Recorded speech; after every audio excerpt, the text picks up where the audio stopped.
Сәлеметсіздер ме, балалар? Посмотрите на картинку. Мальчик что делает? Да, поливает цветы. Поливать цветы как будет? Гүлге су құямыз. Дұрыс. У нас сегодняшняя тема гүлге су құямыз. Открываем тетради и пишем. Сәуірдің 19-ы гүлге су құямыз.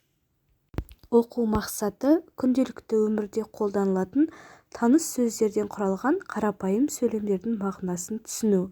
Цель урока – понимать слова, которые проходили. Открываем с книги 91 страница, бірінші тапсырма. Здесь стоит кроссворд. Надо это отгадывать. Эти слова мы проходили. Можно просто написать столбик. Первый рисунок это что? Тюльпаны, да? Как будет тюльпаны?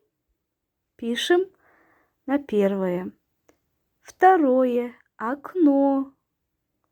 Пишем слово окно на казахском. Третье. Роза. Да, пишем, как будет роза. И четвертое у нас шар. Шар это не переводится. Итак, у нас должно выйти 4 слова. Молодцы, ребята. Следующее задание. Открываем следующую страницу. Там стоит пословица мақал-мәтел. Прочитайте. Елдің көркі қыз, жердің көркі гүл.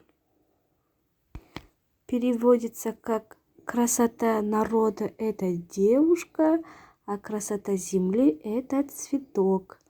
Прочитайте еще раз пословицу и отправьте кроссворд мне на WhatsApp. Молодцы, ребята, сау болыңыздар.